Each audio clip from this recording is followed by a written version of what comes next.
You are listening to Eastman's Flycast, an adventure fly fishing specific podcast covering travel, tactics, and next level insight. Now your host, Brian Barney. You are listening to Eastman's Flycast, an adventure fly fishing specific podcast covering travel, tactics, and next level insight. Now your host, Brian Barney. Hey, what's happening, guys? Got a brand new podcast for you. So this week on Eastman's Flycast, I have on John Wilson. John Wilson is the president at Cortland. John Wilson is a wealth of knowledge. This is a fascinating conversation. So we talk about fishing for giant brown trout. And when I say giant brown trout, like bigger than I can even imagine or fathom. Like he's chasing brown trout that'll go 20, 30, 40 pounds. So it's super interesting. It's a place I've never fished before, but it's just an amazing conversation. He also educates me on Euro nymphing. So I think I can finally wrap my brain around it. And it's tough to teach an old dog new tricks, but I think he's finally got me convinced of its effectiveness. So John, he's really involved in competitive fly fishing and a big part of the U.S. national team and fishing competitively. So he does a great job of explaining it, hopefully where all of us can understand it a little bit better. But a great conversation. We'll get right into it. I just want to thank Eastmans for their support of the podcast. I really appreciate what makes this thing go, and I want to thank you guys. Support of the podcast, the reviews and the ratings, those really help on the different platforms to get the word out there on this podcast. The shares on social media really help. So I really appreciate the support, guys. We'll try to make a go at this podcast, and I'm super excited at the future and some of these recordings I have coming up. So thank you, guys, and let's get into this thing. So John Wilson from Cortland. This is Eastman's Flycast.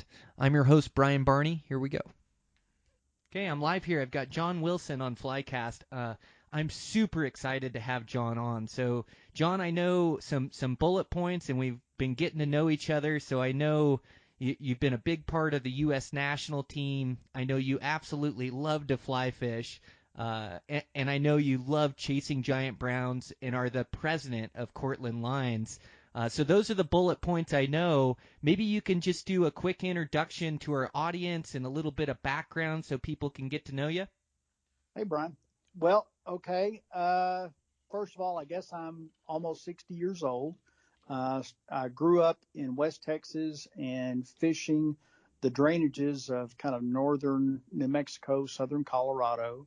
And I went to college in Arkansas. After my years in college, I stayed in Arkansas and started guiding fly fishing in the North Arkansas tailwaters, which is the White River, the Little Red, and the North Fork.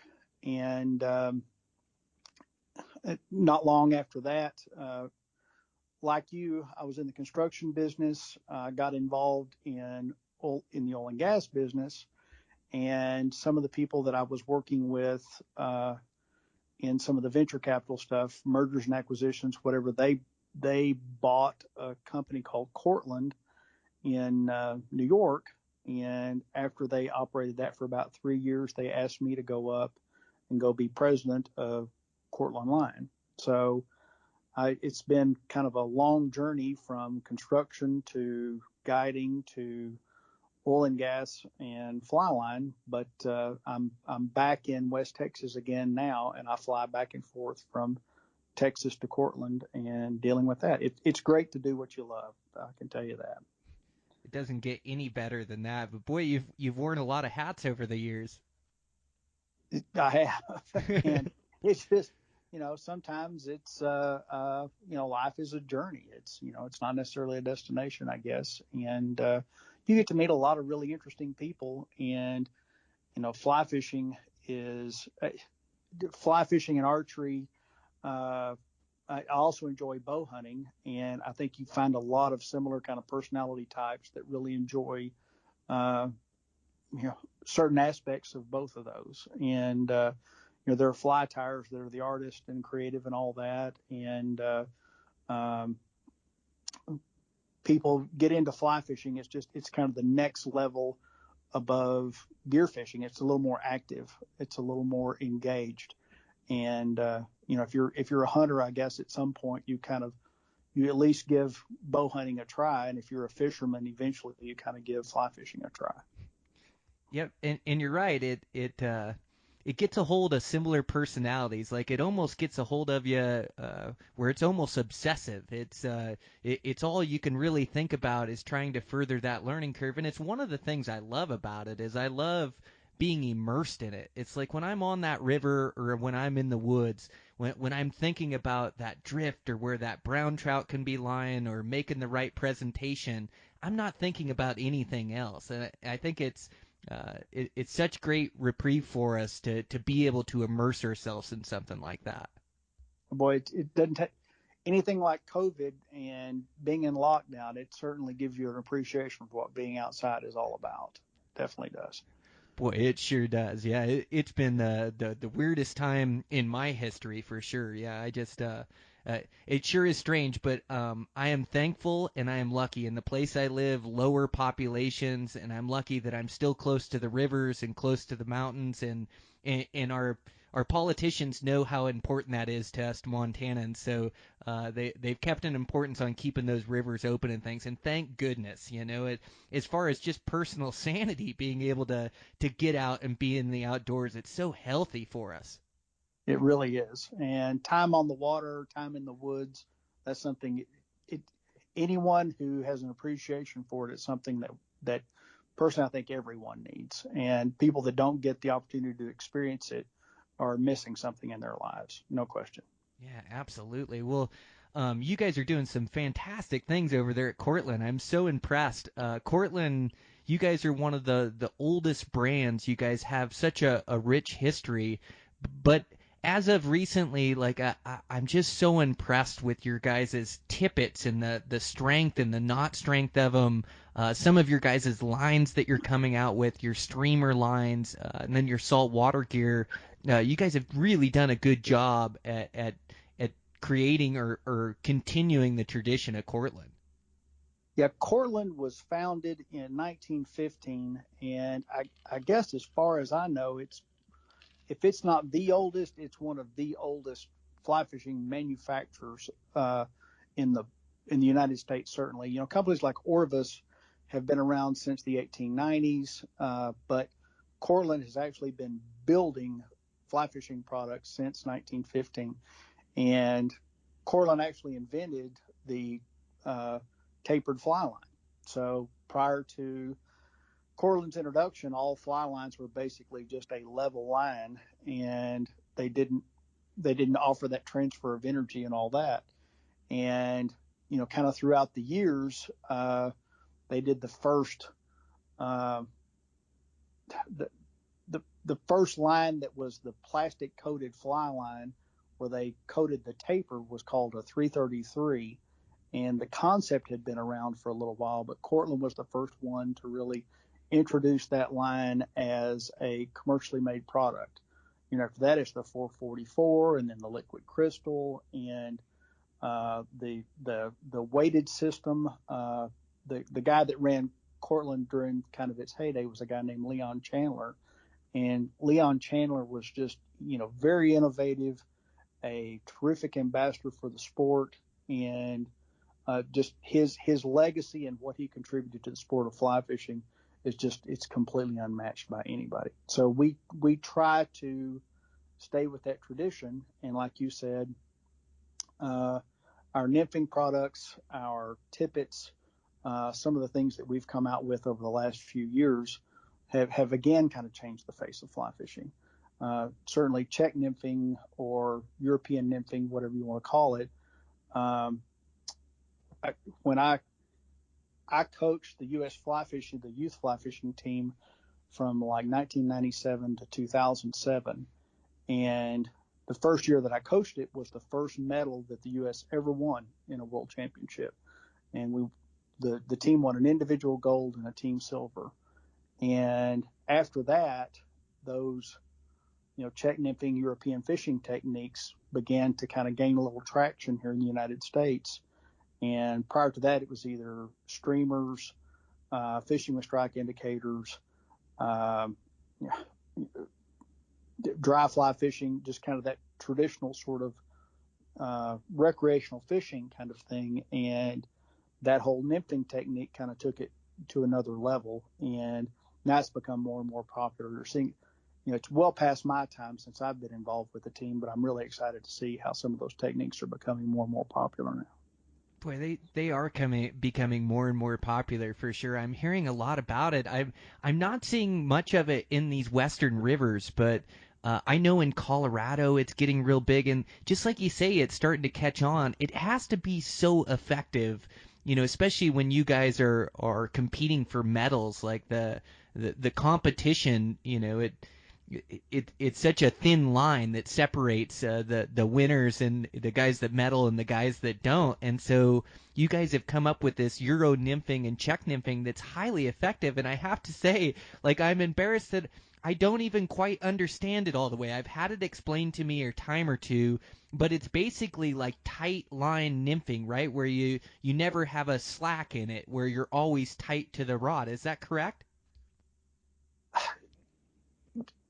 Yes, it's tightline nymphing. That name can kind of give it a, it's not truly tight. You're in constant contact with those flies, and you're basically watching your leader or tippet section, whatever, as it goes into the water, and you're looking for any indication of anything that looks different. Either it gives slack, or it ticks or bumps, anything like that. And generally, if you feel a take, you will have missed it by the time you feel it. It's a very, very visual sort of endeavor where you're watching. I know bass fishing, a lot of times you'll see bass fishermen that'll they'll throw a worm or a plug or something like that in the water. And as their lure sinks, if that line moves to one side or the other, they'll know that a fish has come up and taken it, and they get a visual indication of what's going on before they actually feel it. And that's essentially what this nymphing method does. Oh, that Uh, that makes way more sense to me, John. So yeah, so that makes sense. It's like when I go down in a drift boat and I'm throwing a streamer and I get in a deep run, I'll let that thing dead drift down and through to get it down to the bottom where those fish are living. And it's that same thing where I'm looking for any movement of the line, any pull, any left or right, any tick, and then I'm setting on it. It sounds real similar to that. So when you're Euro nymphing, do you use like a section of your line that's a different coloration that you can keep an eye on, or is it just a feel where you do it enough times and then you see that line coming down and see it react and or see it move and then react to it? so when I first started, well, in the United States, the technique existed in the United States at the same time or before it existed in Europe. It's called Euro nymphing, but it's a technique that basically a guy named Joe Humphreys from Pennsylvania, and I don't know if any one of your listeners know who he is. He was, an old time guide from he taught fly fishing at Penn State University. His mentor was a guy named George Harvey, and Joe basically learned fly fishing in a vacuum. So he had no preconceived notions of how things had to work or anything like that. And Pennsylvania streams are different than Western streams, where the season in the West is really short, and those fish have a tendency to look up. And dry fly fishing is very effective there, whereas in Pennsylvania and they have spring creeks, and generally nymphing is the most effective technique. Although those fish do look up and they do rise, most of what they see is under the surface of the water. And Joe was it, it's an interesting story to me, maybe not to everybody, but to me it is that Joe was fly fishing with mono, and he didn't use a fly line very often. And a lot of the well-known fly fishers gave Joe a lot of grief because he used like a 20-foot leader all the time. The fly line portion of his system wasn't something that he considered to be super important. So he got with Leon Chandler at Cortland, and they came up with a nymphing line that was, I think it was 0.022 inches in diameter. Basically, it used a 4-braid, 12-pound core with PVC coating on the outside, and that was their nymphing line. That nymphing line, it was light. It didn't put a lot of drag into the system. You could fish it at a distance. And Joe wrote several articles, books, and all on his technique, probably in the 60s, 70s, and certainly in the 80s. And it was about that time that another guy from Poland, who the Polish and the Czechs were, they fish for grayling, which are a fast water, bottom dwelling fish, and they were using some of the same techniques. Well, those two techniques basically merged after the 1982 it was either 82 or 84 World Championships. And it was the first World Championships, and all those guys had their first opportunity to meet each other. And the Cortland line became the Cortland nymphing line became adopted as the primary fly line, and a lot of those techniques that came out of that kind of formed a one technique that everyone now just kind of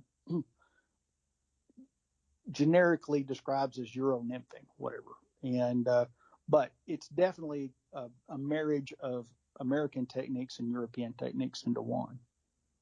Man, that is wild. That is so interesting. So, with the Euro nymphing, like I'm really into technical nymphing, as a lot of our waters, they eat dry flies in the summertime, but there's still a lot of time to fish in the spring and winter and fall, and so I love technical nymphing.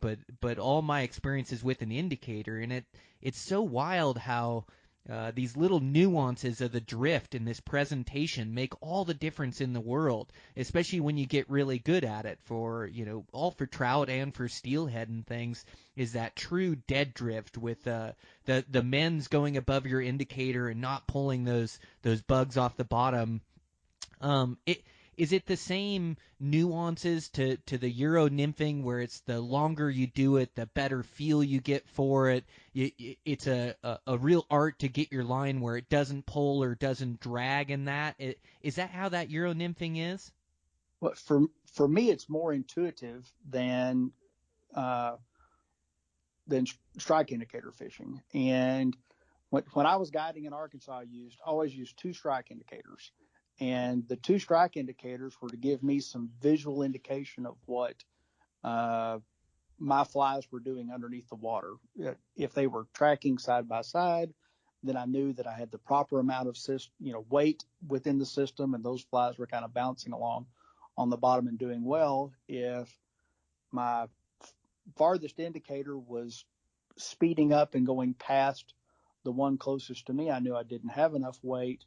And if I was constantly having to pull the flies, and if the farthest one away from me was dragging, it meant that I had too much weight. And that system kind of led more into the Euro nymphing side too, in that if your flies weigh too much, then they have a tendency to hang more on the bottom, and you find yourself having to pull the flies faster to kind of keep up with what's going on. If they're too light, then the line never really gets tight. Those flies just never really get to the bottom. They never really tick. And it's just a more intuitive method of fishing. Fishing with just, floating in a boat with a strike indicator that's out there kind of going along and keeping up with the boat. You're just you're literally fishing with a bobber, hoping that something takes it.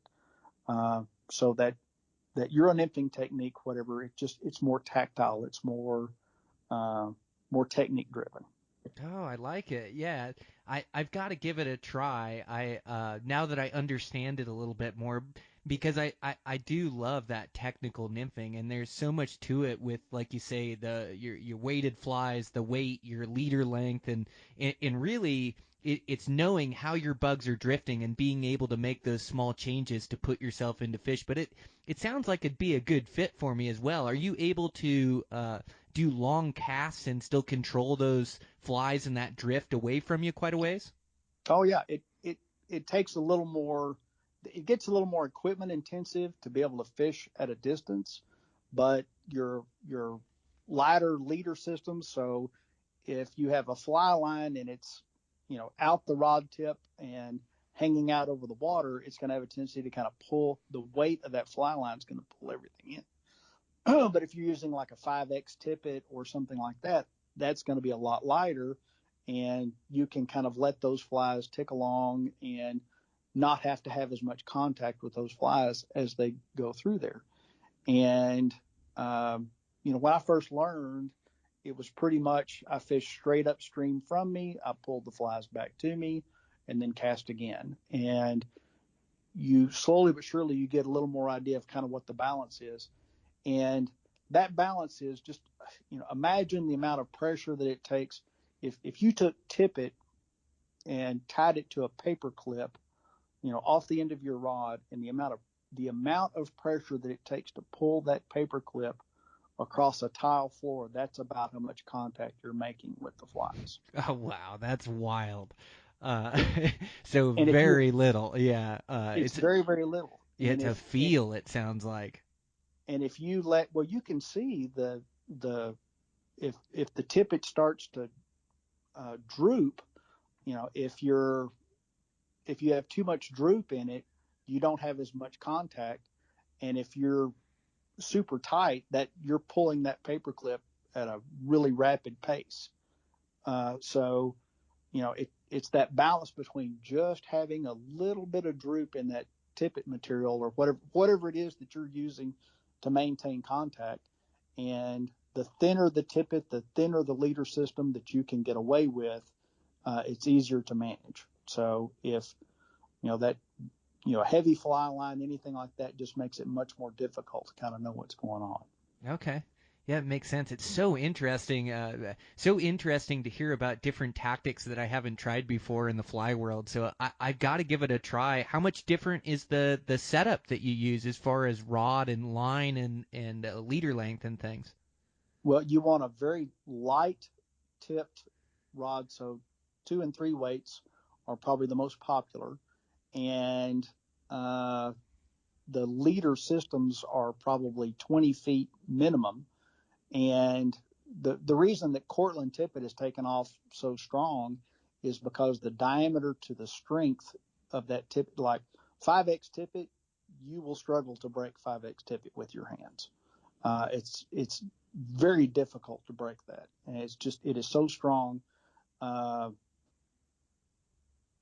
It's off the top of my head, I think 5 pound or 5X tippet somewhere around 5.5 pounds, 6 pound test, something like that. And the previous world record that was set in Arkansas was set with 4 pound test. That was a 40-pound fish on 4 pound test. Oh my gosh. How did And, he do that? He had to be slow or patient to bring that fish in. That's crazy. well, that's a tremendous amount of leverage to put on a fish. I mean, 4 pounds is a lot. And our 6X tippet tests out somewhere around like 3.6 pounds, and the knot strength is very close to that 3.6 pounds.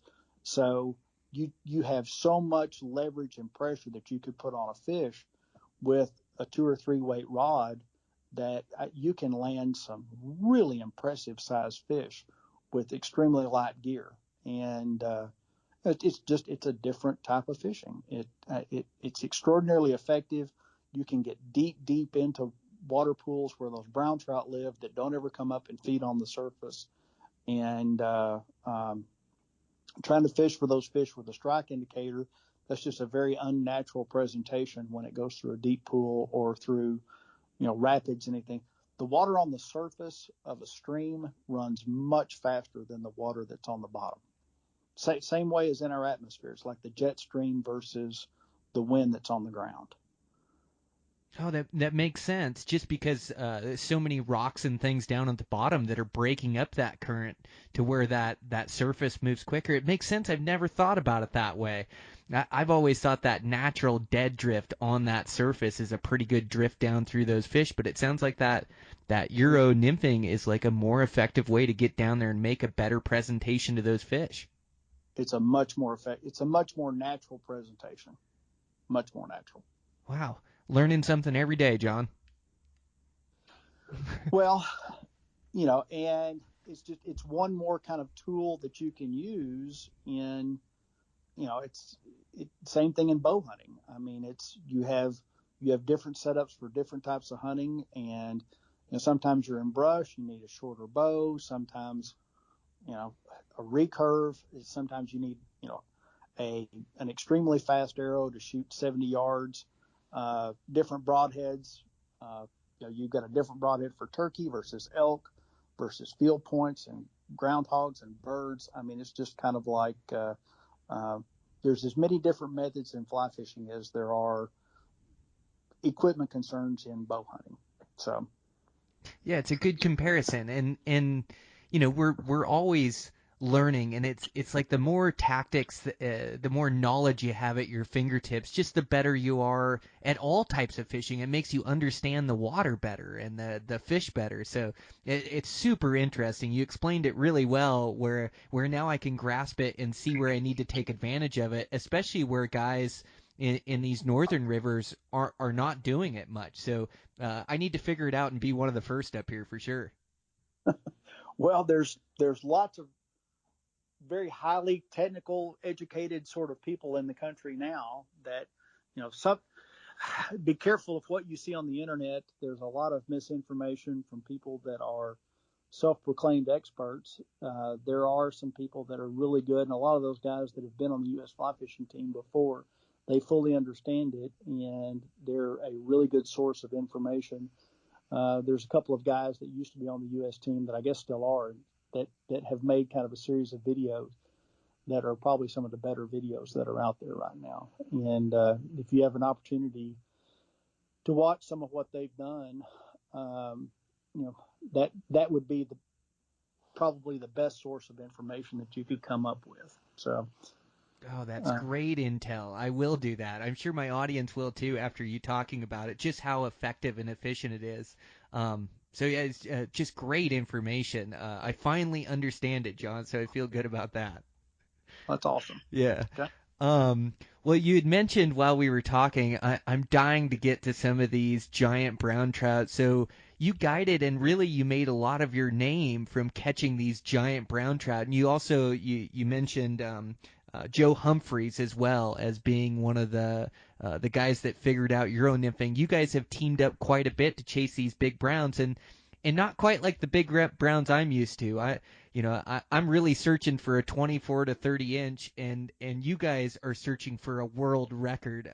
Tell me a little bit about some of the browns that you fish for there out of those Arkansas rivers. Well, I am convinced that the largest brown trout in the world are in Arkansas. Bigger than Argentina, bigger than Russia, bigger than anywhere else in the world, no question. And for a couple of reasons. One is those fish are very long lived. They they don't go through the uh, pressures of migration. They don't go to the ocean.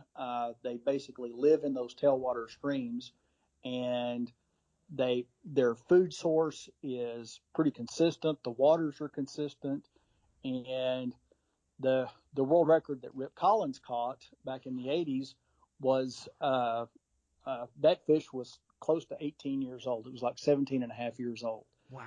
uh, which is really old for a brown trout. A lot of these 20 and 30-pound brown trout that you see coming from Michigan, those fish may be 6 to 8 years old. And so you're talking about a fish that's, virtually 3 times the lifespan almost of, what a lot of the other world record fish are, certainly double the lifespan. And, you know, living and growing up fishing those streams, I guess everyone sees kind of, that, if you're a bow hunter, you've seen that that elk or that buck that you never could quite, get a good shot on, whatever, and it keeps you coming back, and you have dreams about that, that one animal, that one fish that you've seen that changes your life forever. Well, in Arkansas, I would see one of those probably, 2 or 3 times a year. You're in a boat, you're drifting across fish and looking over the top of them, and fish that are literally like 18 inches wide across the top of their back and longer than 4 feet long. And they're fish stories, and eyewitness testimony is probably the worst, but I would not be the least bit surprised if there is a brown trout in those rivers in Arkansas that is 80 to 100 pounds. If somebody caught an 80-pound brown trout, I would say, of course. I've known they're there for a long time. It is just, they've caught the 40-pound fish, and the little red specifically, it has so much moss and timber, and it is the roughest place to fish. Every time I've hooked one of those fish up, they dive into the moss, they dive into the timber. You don't stay connected for very long to one of those big fish, and certainly not if you're fishing for brown trout, because when you hook on to one of those guys, it's like the difference between an Alaskan king salmon and a stalker. I mean, there's no people that hook those big fish get caught completely unprepared. They are so undergunned, it's just not even close. I can't imagine. Like I love catching big fish and big steelhead that go to that 25, 30-pound range, and big trout that are that 5 to 12-pound range. And when you hook one of those trout, it's so much different than hooking a 20-inch or a 22-inch fish. Like, they seem to really bowl you around the river. All of a sudden, you don't control where that fish goes. That fish controls where you go. So I can't imagine, like, these fish that you're talking about, John, where it's like you're talking about 40-pound fish or fish that are 40 inches long and 18 inches across the back. I can't imagine even what it's like to tie into a fish like that that's a brown trout and living wild in those rivers. I can imagine those guys are a little underprepared when they do hook up to one of those things. Joe is probably one of the most experienced fly fishers, I guess, in the country. And Joe had a series, way back in like the 60s and 70s, back when, television was really where people got most of those experiences from. And, the American Sportsman and all those old classic shows that you watch, that was one of the things that Joe did. And Joe was as experienced as anyone that I have ever guided, certainly. Okay. And the first fish that we landed, he was fishing with like 16-pound test. I mean, basically geared up for kind of light saltwater bonefish kind of stuff. So 6-weight rod, 12-pound test, 16-pound. Well, the first time he went, he was a 6-weight rod and maybe 12-pound test, and fishing with streamers. And I used to do this thing called the Great Outdoor Games back in the day. And I don't know if anyone remembers, ESPN used to have this thing where guys would climb logs and chop logs and kind of the outdoor sports. Well, they had this outdoor sports thing, and fly fishing was one of those. And I was part of that Great Outdoor Games show way back in the day. And the guys with ESPN knew Joe and they knew me, and they knew that Joe kind of had this obsession with catching a big brown trout. So they got the two of us together, and they had me guiding Joe. So the first time we got together, I took him night fishing in Arkansas, and he hooked a fish that was over 40 inches long. I don't know how deep it was. We were night fishing, and we got it in the lights. We got a good look at it. It was thick and broad, but we didn't get a long look at it. Joe had it on for probably maybe 5 minutes, something like that, and he never had control of it. It just totally and completely owned him the entire time. And you're talking about a guy that has landed. He had the Pennsylvania state record 16-pound fish. It was no problem for him to land the 16-pound fish. He fishes Spruce Creek and all those. So 10, 12, 15-pound fish, he catches those kind of fish all the time. And when he hooked into this thing, it just completely owned him. It was like, it was like playing high school basketball and all of a sudden going and playing against a bunch of pros. It's a completely different class. So, Joe just got obsessed with it, and then there was a group of film students from Pennsylvania that were doing a documentary on him and kind of his life story, and he wanted to go and take another shot at one of those big brown trout down in Arkansas. And so I flew down, and the rivers were in flood stage, so we weren't able to night fish kind of like we had hoped. So we fished out of a boat, and we fished for 3 days, and it was kind of an interesting story. And Joe's fishing 16-pound test with an 8-weight rod, so he's geared for it this time. And he hooks another fish, and first of all, he's hooking 26-inch fish and basically lifting them into the net like a bass fisherman almost, right? I mean, lifting the fish out of the water. So he's got some serious gear to do that with a 26-inch fish. But he hooks a fish in this run kind of right before dark, kind of that twilight hour, and again, it owns him. He can't move it. The fish just does whatever the fish wants to do. If it wants to go downriver, Joe can't stop it. If it wants to go upriver, Joe can't stop it. So we drift with this fish for probably 300 or 400 yards, and then the fish makes a run upstream, and I cannot keep up with it. We're in a powered boat, and I cannot keep up with it in the boat, and Joe can't slow it down. And it ultimately runs him into one of those millions of logs that are in the little red and breaks him off. And Joe still calls me. If you've ever lost a big fish, you have fish dreams. It's the one that got away where you see a massive elk or you see a massive deer or some sort of massive fish. And it's interesting that Joe in his 90s still has those fish dreams. I mean, that's really what the outdoors is all about anyway. That is what the outdoors is all about. He's still got that passion. It's still burning. He still wants to catch him. That is absolutely wild. So he's had a chance to hook a couple of them that are just next level giants. That's crazy. Yeah. How do you guys target those fish? You talked a little bit about fishing at night. Like what size streamers kind of represent the bait fish down there? What colors do you like, or is it just more about that presentation and moving water? Well, those big brown trout, I mean, they're predators of opportunity, and there's a small fish called a sculpin that exists in I guess pretty well all the trout rivers in the country.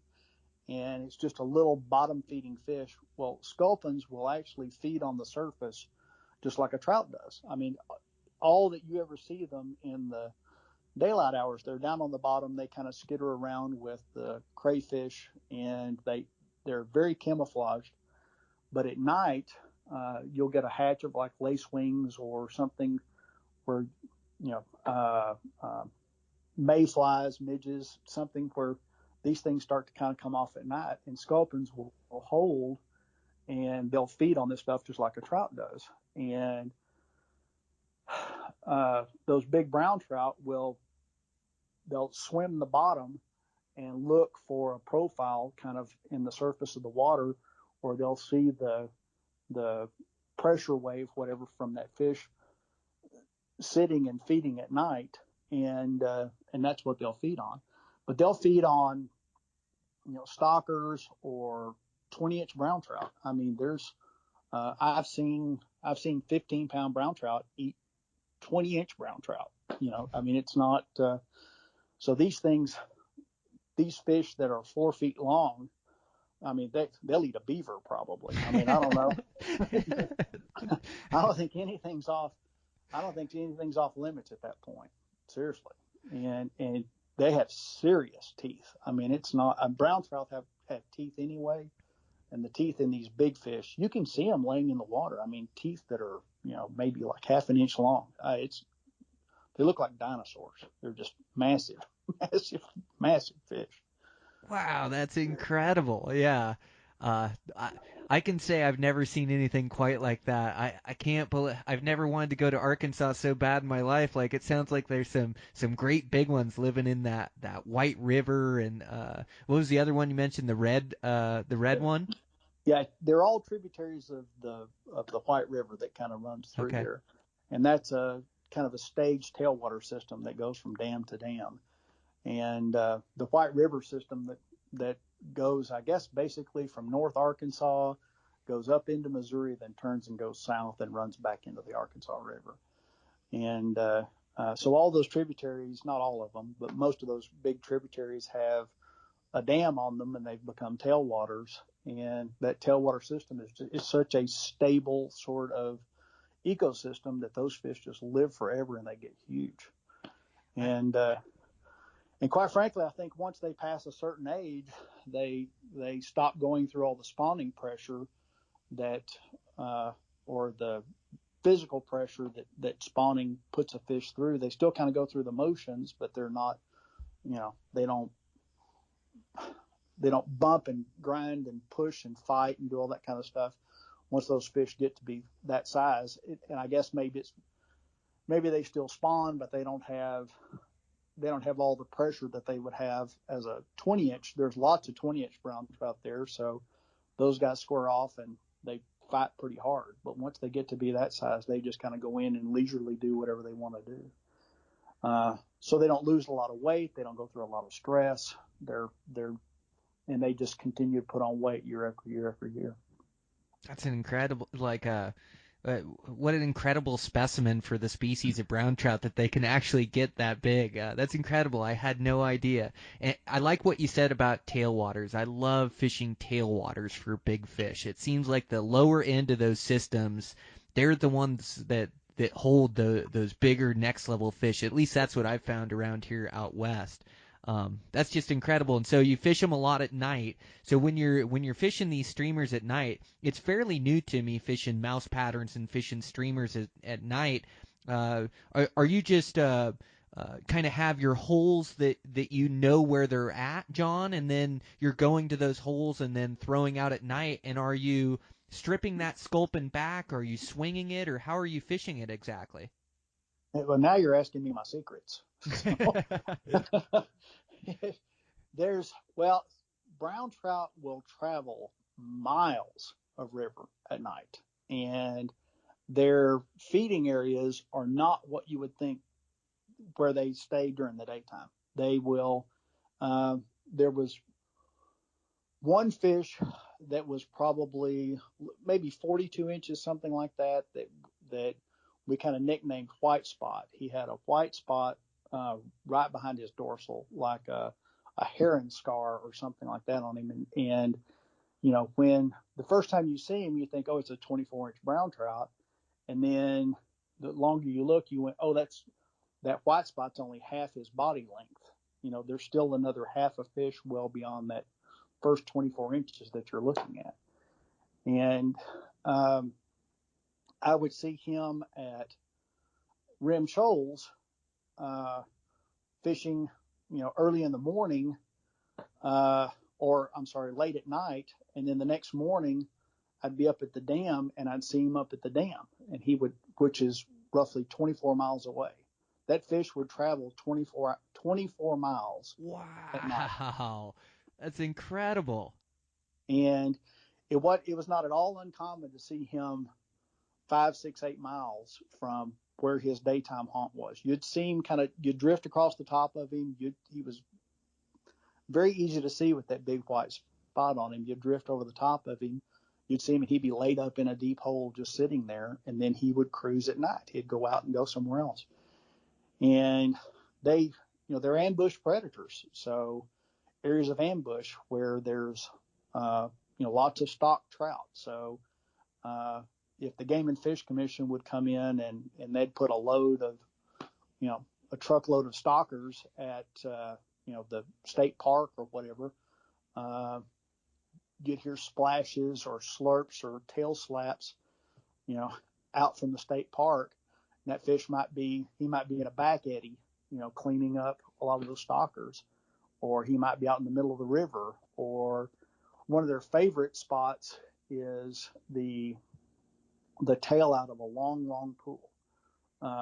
Those stalkers will sit kind of in that calm water, and especially at night, and they'll feed on stuff that hatches out of the moss out of that deep pool, and they'll just sit there and feed. And those big fish will ambush those trout that are feeding on the surface in the tail out of a pool. And that's, you'd never see one of those big fish in the tail out shallows of a deep pool in the daytime hours. Oh, that makes sense. I knew these fish moved. I had no idea they moved that far, but they do during the daytime. They're in those deepest runs in that cool water, sitting at the bottom, and then it seems like once it gets to evening or dusk, they slide over to where they can get to their food source. And just like you've mentioned, like hunting high country mule deer, hunting elk or bears, they're always in the most lush feeding spot. They're the greenest of the green in there. Brown trout are the same way. It seems like they move to where that best food source is, especially during night when it's time to feed. And that's exactly what you're describing in those tail outs that shallow up where there's a lot of food source in there. And gosh, it makes complete sense now that you say it. And so you target those areas where you know that food source is going to be when you're fishing for those big fish. Yeah, and a lot of times the areas that are not great fishing spots, like if Arkansas has the White River, there's a state park at the White River, and you really don't see those big fish in that state park area during the daytime. And the state of Arkansas stocks those rainbows, like crazy, so that when people travel in their RVs, they'll park out there, they'll go out with power bait, and they'll catch these stock trout. But at night, when everybody goes in and starts their campfires, whatever, beds down for the night, those brown trout come in and they hunt those stocked rainbows, and they'll sit and feed in that stocked rainbow area, for several hours, and they may travel 10 miles to go to that spot, and they'll feed for a few hours and then turn around and go back. Oh, they're efficient, aren't they? They're very efficient. Yeah. That's how they got so big. Gosh, that's just incredible. Yeah, they do. They trout don't have that big of a brain, but throughout that many years and that much experience, they learn their environment so well, and they get such keen instincts at how to keep themselves safe and from being caught, safe from predators, and then also how to fill that belly and continue to grow. And those big brown trout like that, they can cover a lot more ground. A 40-inch brown trout can cover a lot more ground than a 12-inch brown trout. Those 12 inchers won't move that far. The big fish, it just doesn't seem to burn as much energy for them to do that. Oh, wow. So interesting. Well, and I've seen the steelhead run up those systems, like trying to play those the tides that come in, and then you can almost time it how long it takes them to go up that river. But just like you say, it takes them nothing to do 10 miles of that stretch of river from a good tidal push, in the morning coming from the ocean. They'll make that Right. 10 miles in no time. Exactly what you're talking about with those big brown trout. It's the exact same sort of thing. It really is. And those brown trout have become accustomed to those systems. They know they have their feeding spots. They know, if you think every rock in the river, they certainly know every rock in the river. They know where they can go and get a free meal, just like stray cats know the people that put food out for them. And these guys have some, very specific feeding spots. And that includes, the docks and all that clean fish, and they'll discard the fish entrails into the water. A lot of those big fish go in and they feed on those fish entrails. And it's an easy meal for them. And those are productive areas. But it's such a different pattern that targeting those fish is something that really no one else does hardly at all. I mean, people just they have such a completely different lifestyle. It's that big buck that only comes out that's completely nocturnal, and you see him on the game camera, but you never see him during the daytime. That's essentially kind of what those big brown trout are. Wow, and you've been able to figure it out and specialize in the you don't catch a lot of them, but the ones you do catch are good ones. That's so cool, John. I got to do more of that targeting at night, the mouse patterns, and then also the still water at night. Just because the still water around here is where a lot of these fish can grow up and get old and get big. But I need to do more and more of that. What kind of light setup do you run at night? Just headlamps and things, and then kind of have that river memorized as you're going down through it? No lights at all. Total Oh, blackout. okay. No lights at all. If you and Joe and I disagree on this. Joe fishes in Pennsylvania, and lights are not a problem. And in Arkansas, if you hit those fish with light, your fishing is over for at least an hour. Most of the time, it's 2 hours. So if you take a picture, if you turn on a headlamp to tie a knot, or to undo a tangle, or to walk out of the stream, if you turn on a headlamp, you will not catch another fish for another hour, at least. Sometimes it's over completely. Depends on how the light hits the water. Joe and I have you ever seen, the carp that jump when, somebody with a power motor goes through the middle of a bunch of carp and they jump out of the way? Have you seen those videos? Yes, I have. So Joe and I did a thing on Fly Fishing the World way back in the day, and we were talking about night fishing and lights, and he and I were having, a debate. He has strong beliefs and I had strong beliefs, and he and I were debating on the side of the stream on. We didn't have a very successful night, and my opinion was that there were too many lights. So the camera guys all had lights on, headlamps on. Joe had a headlamp on, and I said, we have got to go completely black out on that stuff, or it's never going to work. And the camera guys said, would you mind if we get this on camera? And I'm like, sure, we can have the conversation on camera.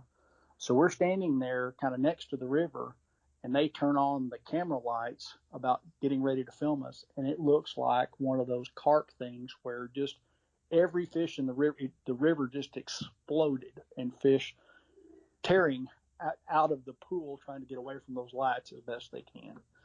So, I mean, it was a good demonstration for them as well. They were like, they'd never seen anything like that. Yeah, that'll make a believer real quick. Yeah, I mean, it was an explosion of big brown trout getting out of the way. So anyway, no lights at night. Know where you're going, kind of scout it out during the daytime, figure out where a rock is. You'll cast a lot farther at night than you think you are. Just kind of get really familiar with how to get in and out of one spot, so that you can kind of get in and out of there well. And when you get to the side of the river, listen. And so the best time to fish is well after dark. So if it gets dark at 7 o'clock, I wouldn't think about fishing until probably 11 or 12 o'clock. Wow. And you want no moon if possible. You want cloud cover. You want complete and utter blackness where you go, like almost not able to see your hand in front of your face almost. You want to be able to tie knots without come up with a knot system that you can tie in the dark without having to get a tool out or anything like that. And you don't want 12-foot leaders or anything like that can tangle. You don't want flies that can twist. You want simple systems that are easy to kind of deal with at nighttime. And nothing that glows in the dark. Like, I know a lot of people want flies that, they think glow in the dark fly is going to be the way to go. Flash, things of that nature. You want basically things that create a shadow or a shake, contrast against kind of a black background. Those fish will find it. They have a strong lateral line. They can sense vibrations in the water that you could never sense. That's another thing too. You don't want to be walking, thrashing around When you get to the water, stand and listen.